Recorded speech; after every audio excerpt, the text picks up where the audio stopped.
오늘 말씀의 제목은요, 하늘문이 열리는 예배입니다. 우리 함께 따라해 볼까요? 하늘문이 열리는 예배. 네, 오늘 예배에 대한 말씀을 함께 나눌 거거든요.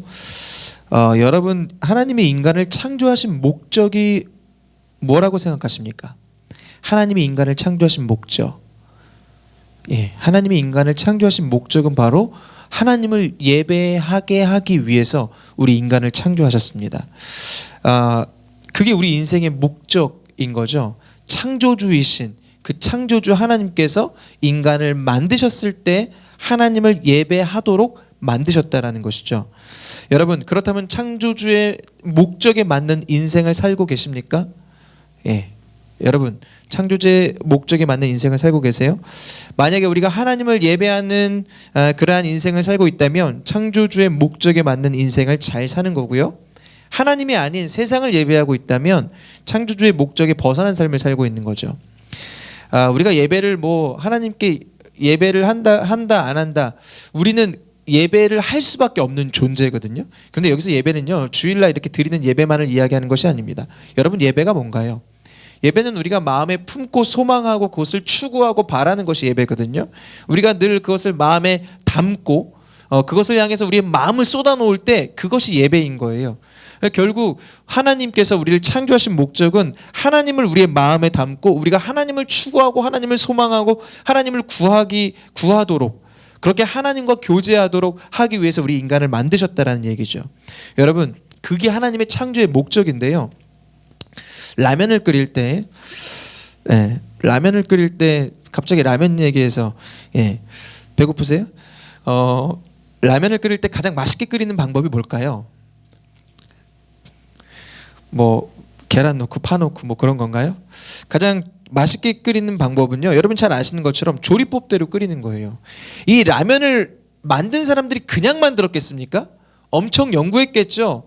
엄청 물을 부었다가 쏟았다가 여러 가지 노력들을 많이 했을 거 아닙니까? 그 사람들이 만들어낸 최적의 레시피가 바로 라면 봉다리 뒤에 있는 그 레시피, 조리법인 거죠. 그래서 라면을 끓여 먹는 그 사람들이 하는 이야기, 이 방법들을 했을 때 이 라면의 참 맛을 느낄 수 있다라고 이야기를 합니다. 여러분, 우리 인생도 마찬가지인 거죠. 하나님이 창조하신 목적대로 하나님을 예배하는 인생을 살게 될 때 그 인생은 참 지혜로운 삶이고 바른 인생을 살아간다라는 것입니다. 우리는 그렇게 하나님을 예배하도록 만들어졌다라는 거예요.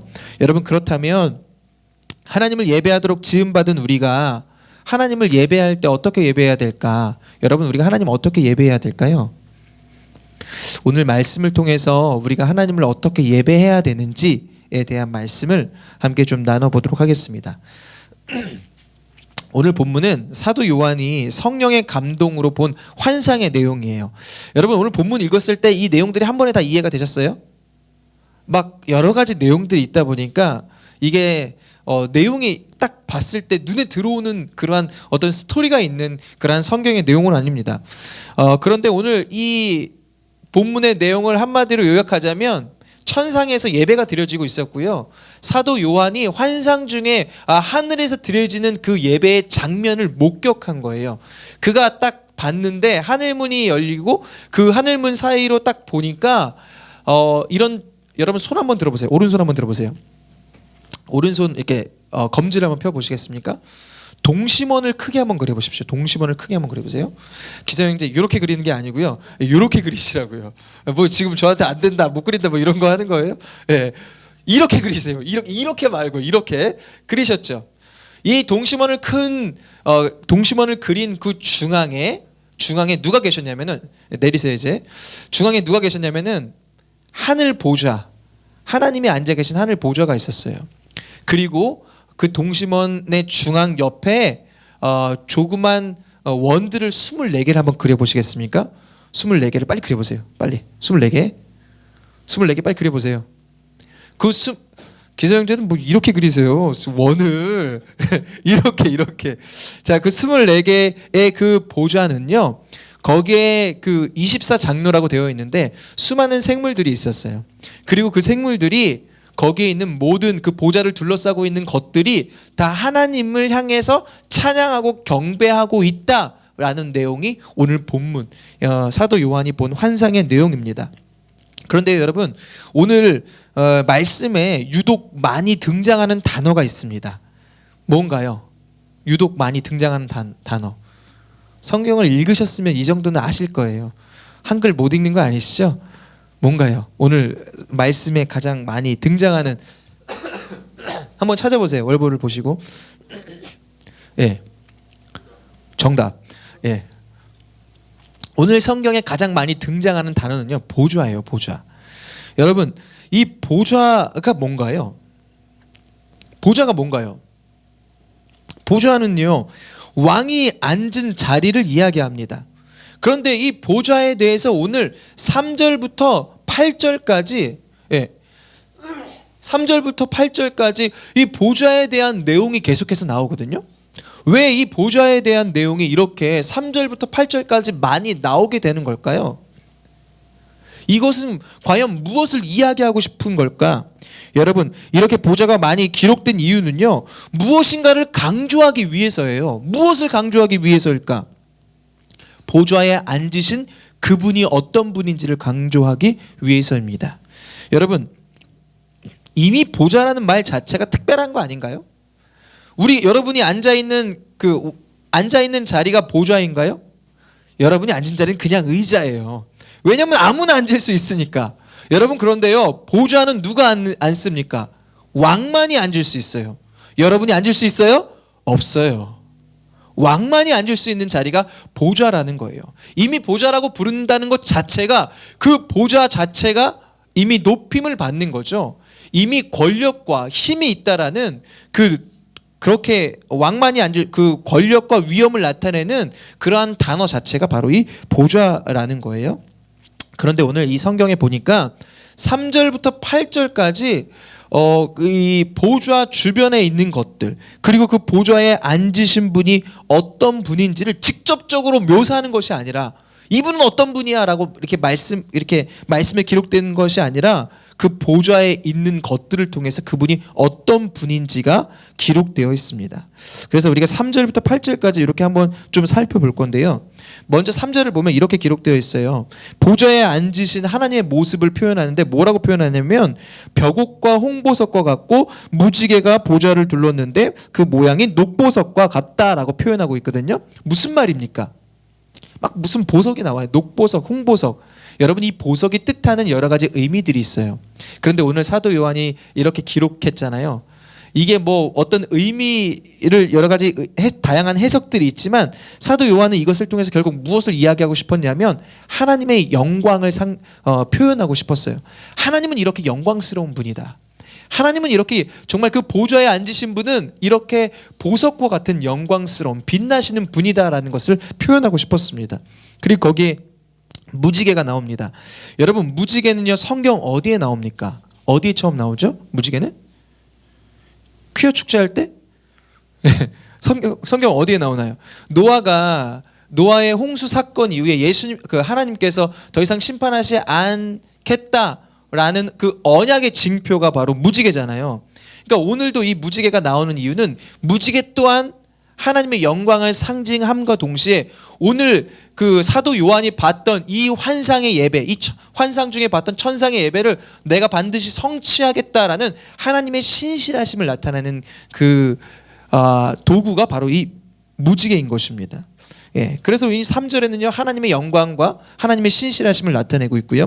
4절은 우리가 중요하니까 한번 좀 읽어보도록 하겠습니다. 4절 말씀 함께 읽겠습니다. 시작.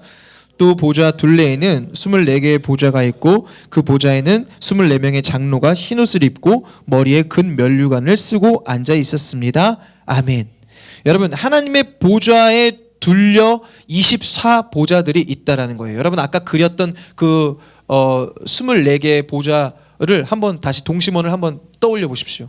떠올려 보시고, 이 동심원 안에 중앙에는 하나님의 보좌가 있고 그 보좌를 둘러싼 24개의 보좌들이 있는데, 그 보좌들에는 누가 앉아 있냐면 24 장로들이 앉아 있다라는 거예요. 그런데 또 중요한 건 그 장로들의 모습이에요. 그 장로들이 어떻게 하고 있는 장로들인가요? 그들이 무슨 옷을 입었습니까? 형준이처럼 검은 옷을 입고 있는 게 아니에요. 예. 흰 옷을 입고 있다라고 했어요. 그리고 머리에는 무슨 관을 쓰고 있다라고 했죠? 금면류관을 쓰고 있다라는 거예요. 이것은 무슨 말이냐면요. 24는 완전수입니다. 완전수예요. 그리고 머리에 흰 옷과 머리에 금면류관을 썼다라는 것은 구원받은 하나님의 백성을 의미합니다. 결국에는 이 24 장로는요, 모든 구원받은 하나님의 백성들을 이야기한다라는 거예요. 누구의 이야기입니까? 우리의 이야기인 거죠. 할렐루야. 이 이야기가 저와 여러분의 이야기이기를 축복합니다. 아멘. 구원받은 하나님의 백성은 어디에 있다라는 건가요? 어디에 있다라는 거죠? 하나님의 보좌 옆에 함께 앉아 있다라는 거예요. 그게 오늘 이 예배 가운데 보여지는 모습들입니다. 그리고 5절에 보니까요. 5절에는 하나님이 앉아 계신 이 보좌로부터 번개와 음성과 우레소리가 났다라고 기록하고 있거든요. 이것들 또한 하나님의 위엄과 영광과 권능을 상징합니다. 그리고 하늘 보좌 앞에는요, 이것이 있어요. 7 등불이 켜 있는데 하나님의 7 영이다라고 표현하고 있거든요. 이것은 무엇을 의미하는가? 여러분, 7은 아까 이 7은요, 성경에서 이 완전한 숫자를 상징합니다. 그리고 하나님의 영으로 하나님의 7 영이다. 이것은 무슨 말이냐면 바로 성령 하나님을 이야기하는 거예요. 하나님의 영으로 충만하신 성령님을 말하는 거예요. 그리고 6절에 보니까 6절에는 수정과 같은 유리바다가 나오거든요. 수정과 같은 유리바다. 이것 또한 그 하나님의 보좌가 있는 이 하나님 나라의 정결함과 완전함을 나타냅니다. 예, 이게 참 설명이 어렵죠. 예, 우리가 좀 이 알아들을 수 있는 그런 표현들이 아니라 다 계시적 언어들로 쓰여 있기 때문에. 그런데 여러분 함께 보십시오. 이제 마지막으로 네 생물이 나와요. 네 생물이 나오는데 여기서 어떤 생물들이 나옵니까? 사자와 송아지와 사람과 독수리가 나오거든요. 여기서 사자가 표현하는 것은 무엇이냐면, 여러분 사자는 어떻습니까? 동물의 왕이라고 불리잖아요. 동물 중에 가장 으뜸이 되는 게 사자이죠. 그리고 그 다음에 나오는 송아지는 가축 중에 가장 값비싸고 으뜸이 되는 가축이 바로 송아지입니다. 그리고 사람은 어떻습니까? 피조물 중에 가장 으뜸이 되는 게 사람이고요. 독수리는 날아다니는 새들 중에 가장 으뜸이 되는 게 독수리죠. 여러분, 이 사자나 송아지, 사람, 독수리, 이것들, 이 네 생물이 의미하는 거는요, 결국에는 모든 피조물들, 하나님이 창조하신 모든 피조물들을 이야기하는 것입니다. 이 전체를 상징하는 거거든요. 그런데 8절에 보니까 이 네 생물들이 밤낮 쉬지 않고 무엇을 한다라고 기록하고 있습니다. 우리 8절 함께 볼까요? 여러분 월보를 함께 이 간지를 함께 보세요. 그래서 8절 함께 보십시오. 8절에 뭐라고 기록하고 있습니까? 이 네 생물이 밤낮 쉬지 않고 무엇을 한다라고 합니까? 거룩 전능하신 주 하나님, 전에도 계셨고 지금도 계시고 이제 오시는 분이십니다. 무슨 말입니까? 밤낮 쉬지 않고 하나님의 거룩하심과 영원하심을 노래하며 하나님을 찬양하고 있다라는 것이죠. 이게 천상에서 드려지는 예배, 그 예배에는요, 모든 피조물들이 하나님을 찬양하고 있다라는 거예요. 여러분, 우리가 기억해야 될 것은요, 하나님이 창조하신 모든 피조물들은 하나님을 찬양하도록 창조되었다라는 것입니다. 아멘. 모든 피조물들은, 여러분이 인정을 하건 인정하지 않건, 여러분이 하나님을 찬양하건 찬양하지 않건, 여러분의 존재의 목적은 하나님을 찬양하기 위함입니다. 하나님은 여러분을 그것들을 위해서 만드셨다라는 거예요. 예. 그리고 10절과 11절에 보면요, 24 장로들이 나와요. 아까 우리가 함께 구원받은 모든 하나님의 백성들을 이야기한다라고 했죠. 그 구원받은 하나님의 백성, 이 24 장로들이 하는 것이 무엇입니까? 10절과 11절에 보면요, 자신이 가지고 있는 이 관이 있어요. 금면류관. 이 금면류관을요, 다시 하나님의 보좌 앞에 드린다라는 거예요. 여러분, 그 금면류관은 영광을 상징하거든요. 그 금면류관은 영광을 상징하는데 모든 영광은 하나님의 것입니다 라는 것들을 구원받은 하나님의 백성이 그 하나님의 위엄 앞에서 그렇게 하나님을 찬양하게 된다라는 것이죠. 모든 영광을 하나님께 올려드린다는 거거든요. 여러분, 결국 오늘 본문의 내용은요, 이 환상의 내용은 한마디로 줄여서 이야기하자면 이거예요. 모든 피조물들과 모든 구원받은 백성은 하나님을 찬양한다. 그게 오늘 환상의 내용인 거예요. 이제 중요한 것은 여기죠. 요한이 본 이 환상 중에 모든 것을 이제 봤잖아요. 환상 중에 이러한 모든 피조물들이 그렇게 거룩하신 하나님, 위대하신 하나님, 그 창조주 하나님, 그 영광스러운 하나님을 찬양하는 것을 봤잖아요. 예, 그것을 보고 이제 이것들을 기록했겠죠. 여러분, 그런데 그것을 기록했을 때 그 요한의 심정이 어땠을까요? 사도 요한의 심정이. 그런 어떤 천상에서 드려지고 있는 이 예배를 봤을 때 요한의 심정이 어떻을까? 지금 여러분과 같이 비장했을까요? 지금 이 사도 요한이 이것을 기록했을 때, 요한계시록에 기록되었을 때 그 당시는요, 많은 기독교인들이 핍박을 받고 어려움을 당하고 고난을 당하고 있을 때였어요. 교회들이요, 마음껏 하나님을 찬양하고 예배하고 싶었지만 그것들이 아주 제한적으로 드려지는 그러한 상황들이었다고요. 그런데 사도 요한은요, 환상 중에서 정말 모든 피조물들이 그렇게 하나님의 위엄 앞에 모든 영광을 하나님께 올려드리는 그 모습을 보고 너무나 감격했어요. 와, 이것이 정말 진정한 예배이구나. 하나님이 결국에는 모든 피조물들을 통해서, 모든 만물들을 통해서 이렇게 영광을 받으실 거구나 라는 그 마음으로 가득했다고요. 그것을 보는 그 사도 요한의 마음은 기쁨과 감격으로 가득했다라는 거예요. 여러분, 우리가 드리는 예배들, 이 예배도 하나님께 드리는 예배잖아요. 우리가 사람을 예배하는 거 아니잖아요. 이 공간을 예배하는 거 아니잖아요. 이 시간을 예배하는 거 아니잖아요. 우리는 하나님을 예배하는 거잖아요. 이 예배는 그러한 예배가 될 수 있을까요? 없을까요? 하나님이 주신 그 기쁨과 은혜 가운데 모든 영광을 하나님께 올려드리며 정말 그 위대하신 하나님의 그 임재 가운데 하나님을 예배할 수 있을까요? 없을까요? 저희가 오늘 예배에 대한 설문조사를 하거든요. 왜 할까요? 그냥 제가 통계학과 나왔으니까 이거 그냥 하는 거예요. 예. 이것을 하는 이유는요, 우리가 더욱더 하나님을 기쁘시게 하는 그러한 우리들이 되기 위해서거든요. 왜 이것을 우리가 연구하고 고민해야 되는 걸까? 여러분, 우리 인간의 존재는 계속해서 말씀드렸지만 하나님을 예배하도록 만드셨어요. 하나님을 예배하지 않으면 우리는 끊임없이 다른 것을 예배해요. 세상을 예배하고 먹고 마시는 것을 예배하고 즐길 것들을 예배한다고요. 여러분이 하나님을 마음에 두지 않으면요, 끊임없이 세상적인 것을 추구할 수밖에 없는 존재가 우리라는 존재예요. 그렇기 때문에 우리는 예배에 대한 고민을 해야 돼요. 어떻게 하면 내가 더 예배하는 존재로 살아갈 수 있을까? 어떻게 하면 우리가 더욱더 하나님을 예배하는 그러한 예배의 삶을 살 수 있을까? 이러한 고민들이 우리 가운데 있어야 한다라고요. 그러한 고민이 없이 우리가 그냥 산다면 여러분, 우리 인생의 어떤 정말 큰 어떤 이 해야만 하는 고민인데 이것을 하지 않는다면 정말 지혜로운 인생이 아닌 거죠.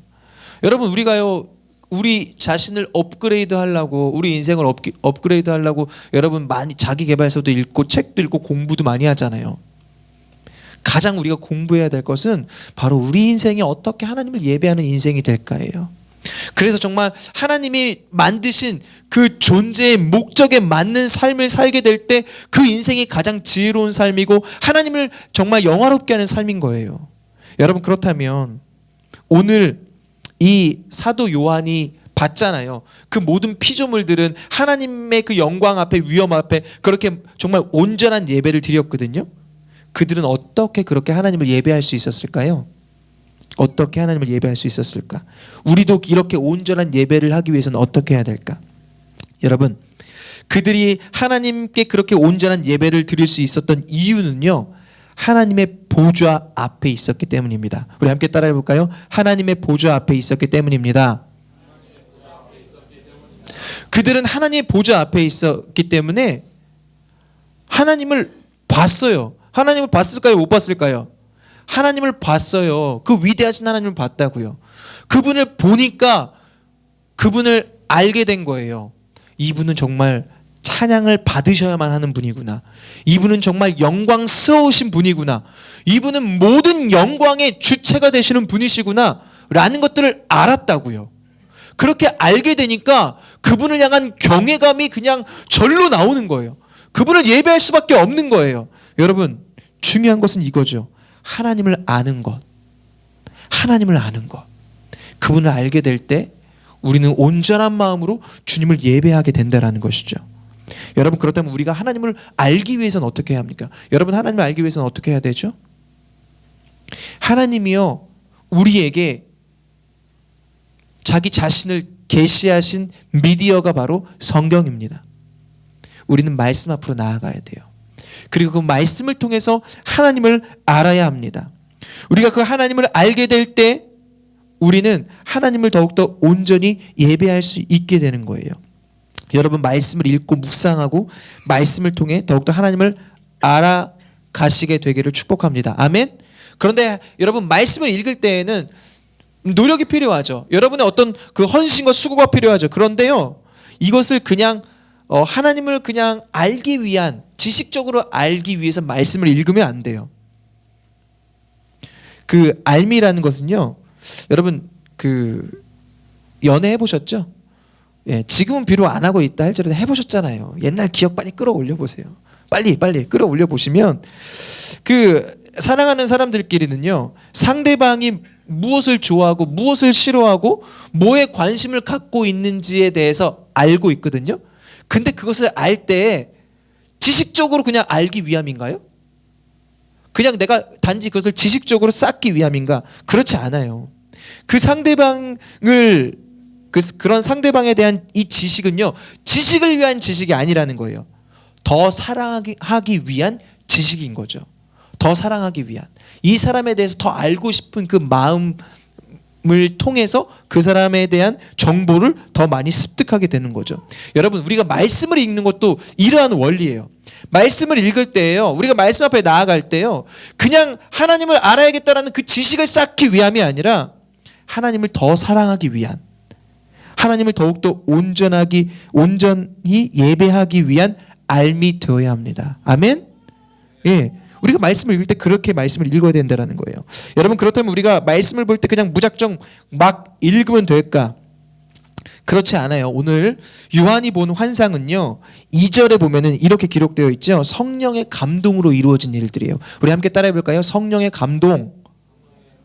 그가 환상을 봤을 때 하늘문이 열린 그 사이로 하늘 보좌를 봤는데, 그게 그냥 본 것이 아니라 성령의 감동에 의해서 그가 이러한 환상을 보게 됐다라는 거예요. 다시 이야기하자면 성령님이 주관해 주셨다라는 거거든요. 여러분, 우리가 말씀을 볼 때도 중요한 것은요, 성령님의 도우심을 구하며 말씀을 읽어야 한다는 것입니다. 우리 함께 따라해 볼까요? 성령님의 도우심. 여러분, 성령님은요, 말씀의 저자이십니다. 말씀의 주체이십니다. 그렇기 때문에 우리가 성경을 읽을 때, 말씀을 읽을 때에는 성령님의 도우심을 구하며 읽어야 합니다. 성령님을 의지하며 말씀을 읽어야 한다는 거예요. 그럴 때 성령님이 저와 여러분을 친히 인도해 주실 줄 믿습니다. 아멘. 예. 말씀 안 읽을 거예요? 여러분, 말씀 읽읍시다. 아멘. 성령님의 인도하심 가운데 말씀을 읽어야지만 우리가 하나님을 알고, 그 하나님을 알게 될 때 우리가 믿음의 눈을 들어 이곳 가운데 임재하신 그 하나님을 볼 수 있게 되는 거예요. 여러분, 오늘 1절 말씀에 보면요, 요한이 이 환상을 볼 때 무엇을 통해서 보게 됩니까? 우리 1절 말씀 함께 볼까요? 1절 말씀에 보면 요한이 이 환상을 볼 때 무엇을 통해서 보게 됩니까? 하늘의 열린 문을 통해서 이 환상을 보게 되거든요. 여러분, 하늘에 문이 있다라고 표현을 하는데, 하늘에 문이 있을까요, 없을까요? 하늘에, 여기 보니까 성경에는 문이라고 표현하잖아요. 그런데 보십시오. 일단 그러면은 문이라는 건요, 왜 존재합니까? 집에도 문이 있고요. 예, 집에도 문이 있고 이곳에도 문이 있는데, 문은 왜 만들었고 왜 존재하죠? 닫기 위함입니까? 열기 위함입니까? 왜 그런 질문을 하냐고 쳐다보시네. 예, 여러분, 문은요, 닫기 위해서 만든 거예요. 닫기 위해서 문을 만들었거든요.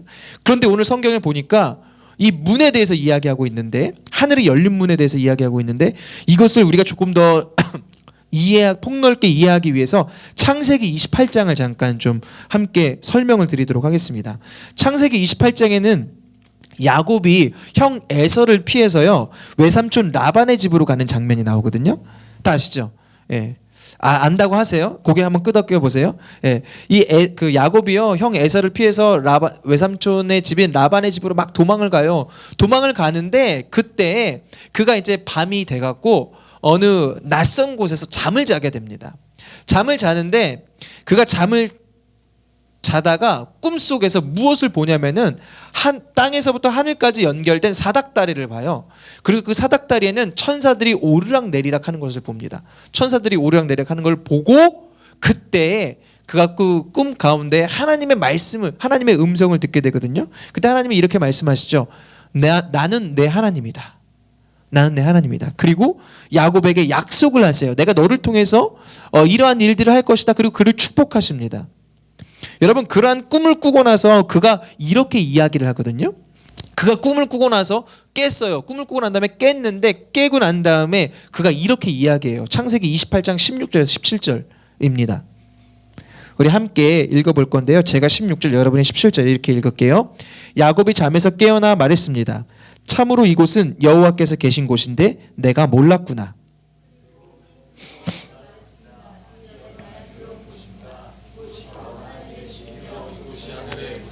아멘. 여러분 보십시오. 이곳이 하늘의 문이구나. 야곱도 여기에서 하늘의 문이다라는 표현을 사용하고 있습니다. 여러분, 하늘의 문이 있습니까? 없습니까? 있어요? 없어요? 자꾸 있다고 하시는데 어디요? 어느 하늘이요? 하늘에 문이 있습니까? 없습니까? 여러분, 여기 하늘에 문이 있는 점지 우리 눈에는 안 보여요, 사실은. 자꾸 기성이 자꾸 있다고 우기셔갖고 이따가 다시 한번 이야기 한번 해봐야 될 것 같아요. 예배 끝나고 같이 한번 이야기해봐요. 문이 있는지 없는지. 문이 있다면 우리 한번 구경하러 가고요. 네, 그런데 그럼 비행기가 그 문을 통과하나요? 예. 그런데 이 하늘에 문이 있다라는 표현을 자꾸 성경에 기록이 되어 있거든요. 결국 하늘 문이라는 것은 무엇을 표현하는 거예요? 어떤 것을 표현하는 거예요? 하늘의 문이 열렸다, 하늘 문이다라는 것은 무엇을 표현하는 것인데, 여러분, 이것이 과연 무엇을 표현하는 걸까요? 이것은 무엇을 표현하냐면, 우리 함께 따라해 볼까요? 야곱에게 찾아오시는 하나님. 시작. 야곱에게 찾아오시는 하나님. 여러분, 이것은 하늘문이다라고 이야기했는데요. 하늘문을 여시고 하나님께서 야곱에게 찾아가셨어요. 그 모습을 표현하는 게 바로 이 하늘문이다라는 거예요. 다시 이야기하자면 이 하늘문은요, 하나님의 임재를 표현하는 것입니다. 우리 함께 따라해 볼까요? 하나님의 임재. 하나님의 임재를 표현하는 것이 바로 이 하늘문이다라는 거예요. 그러한 하나님의 임재를 경험한 야곱이요, 잠에서 깨어난 이후에 그가 무엇을 합니까? 잠에서 깨고 난 이후에 그가 돌베개를 베고 잤거든요. 그 돌베개를 가지고 와서 단을 세운 다음에 거기에다 기름을 붓고 그곳을 베델이라고 부르거든요. 이곳은 하나님의 집이다. 그리고 그곳에서 서원을 해요. 나 이제 하나님 뜻대로 살 거야. 나 하나님을 위하여 살 거야. 하나님을 위한 인생을 살 거야 라고 그렇게 결단을 합니다. 여러분, 하나님의 임재로 말미암아 그는 하나님을 예배하게 되었다라는 거죠. 그리고 하나님을 위하여 살기로 결단까지 한 거예요. 그리고 실제로 그는요, 그러한 하나님의 임재를 경험하고 하나님의 음성을 듣고 그 다음에 하나님께 결단하고 난 이후에 정말 하나님을 위한 삶을 살게 됩니다. 삶이 예배가 되었다라는 거죠. 여러분, 이게 진정한 예배인 거예요. 우리가 날마다 추구하고 드려야 할 예배의 모습이 바로 이러한 예배의 모습이거든요. 다시 오늘 본문으로 돌아보자면, 오늘 본문에 나오는 이 열린 문의 뜻도 마찬가지죠. 이 열린 문의 뜻도, 이 열린 문의 뜻은 무엇을 이야기하냐면 하나님의 임재를 상징합니다. 우리 함께 따라해 볼까요? 하나님의 임재. 근데 그 하나님의 임재는요, 우리로 하여금 하나님을 온전히 예배할 수 있도록 인도하심이 있는 그러한 모습이 바로 하나님의 임재예요. 여러분, 하나님의 임재는 언제 일어납니까? 하나님의 임재는 언제 일어나요? 창세기 28장에 보면요, 야곱이 돌베개를 베고 잤다라고 했거든요. 그것은 무엇을 의미하냐면 아무것도 세상적으로 의지할 것이 없는 상태. 세상적으로 모든 소망이 끊어졌어요. 세상적으로는 아주 절망적인 상황이에요. 여러분, 그런데 그때 하나님께서 하늘문을 여시고 이 야곱에게 찾아가시죠. 여러분, 하나님의 임재는요, 아무것도 의지할 수 없는 상태, 세상을 향한 아무런 소망함이 없고 기대감이 없는 그러한 상태 가운데 하나님은 그런 자들에게 임재하신다라는 거예요. 이것을 다시 이야기하자면요, 세상을 향한 우리의 기대와 소망이 다 끊어졌을 때, 다시 이야기하자면 세상이 아닌 오직 하나님만을 전적으로 의지하고 하나님만이 우리의 소망 되십니다 라고 고백할 때 하나님이 그런 사람들에게 임재하신다라는 거예요. 여러분, 이러한 때가 어떤 때냐면요, 심령이 가난한 때. 우리 함께 따라해 볼까요? 심령이 가난한 때. 심령이 가난한 때. 이 마음이 가난한 때거든요. 여러분, 마음이 가난하면 막 세상적인 것 막 구하나요? 내가 지금 마음이 너무 가난한데 막 오늘 뭐 먹을까 막 이렇게 구할까요? 그렇지 않아요. 마음이 가난한 자는요, 하나님의 은혜만을 구해요. 마태복음 5장에 보면요, 예수님께서 산상수훈을 설교하시는데 그때 예수님께서 이 마음이 가난한 자, 심령이 가난한 자는 어떻다라고 말씀하시거든요. 우리 마태복음 5장 3절 말씀 함께 읽어볼게요. 개역개정과 우리말 성경인데요, 개역개정 먼저 읽고 우리말 성경도 함께 읽어보도록 하겠습니다. 시작. 심령이 가난한 자는 복이 있나니 천국이 그들의 것임이요 복되도다 마음이 가난한 사람들이요 하늘나라가 그들의 것이다. 아멘. 여러분, 여기에서 천국, 개역개정에는 천국이라고 기록되어 있고 우리말 성경에는 하늘나라라고 기록되어 있는데 영어 성경에는 킹덤 오브 헤븐, 우리가 이야기하고 있는 하나님 나라입니다. 하나님 나라. 그런데 여기서 하나님 나라를 말하는 시제가, 이 5장 3절의 시제는 어떤 시제입니까? 미래형인가요? 과거형인가요? 현재형이에요. 현재형. 심령이 가난한 자는 복이 있나니 천국이 그들의 것임이요. 이미 심령이 가난한 자는 천국을 누리고 있다는 거예요. 여러분, 세상을 의지하지 않고 온전히 하나님을 의지하는 자들은 이미 하나님 나라를 누리고 있다라고 예수님께서 이 산상수훈 설교를 통해서 말씀하시는 거죠. 여러분, 하나님 나라는 곧 하나님의 다스림을 이야기합니다. 그것은 다시 이야기하자면 하나님의 임재를 말하는 것입니다. 여러분, 이제 말씀 마무리할게요. 우리가 어떻게 하면 마음이 가난한 자가 될 수 있을까? 여러분, 우리가 어떻게 하면 마음이 가난한 자가 될 수 있을까요? 우리가 이제 막 요한이 본 환상으로부터 시작해서 어떻게 하면 예배할 수 있을까? 하나님의 임재는 어떻게 할 수 있을까? 그래서 어떻게 하면 가난한 자가 될 수 있을까까지 왔어요. 여러분, 우리가 어떻게 하면 가난한 자, 마음이 가난한 자가 될 수 있을까요?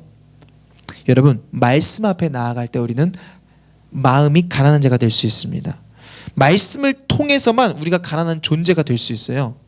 말씀을 통하지 않으면 우리는 여전히 세상적으로 부유한 그러한 자들이 될 수밖에 없습니다. 왜 말씀을 통해 우리는 가난한 존재가 될 수 있을까? 여러분, 말씀을 읽으면 읽을수록 그 거룩한 말씀이 내 안에 들어와서 쌓이고 쌓입니다. 쌓이고 쌓이다 보면 여러분, 우리의 시각이 내 자신이 얼마나 죄인인지를 보게 되는 거예요. 그 말씀을 통해 내 자신이 얼마나 부끄러운 자인지를 보게 됩니다. 그리고 그것을 보게 될 때 우리는 알게 되죠. 본능적으로 알게 되죠. 아, 그렇구나. 나는 주님이 필요한 존재이구나. 그럴 때 우리가 주님의 십자가 앞으로 나아갈 수 있게 되는 것입니다. 여러분, 주님의 그 십자가 앞으로는요, 내가 나아가고 싶다고 나아갈 수 있는 것이 아니에요. 우리가 마음이 가난한 존재가 되어야 돼요. 주님의 말씀을 읽고 그 말씀을 통해 내가 죄인임을 봐야 되고, 그것들을 통하여서 아, 나 정말 주님이 필요하구나. 그럴 때 우리는 주님의 십자가 앞으로 나아갈 수 있게 된다는 거죠. 그러므로 여러분, 결론입니다. 결론.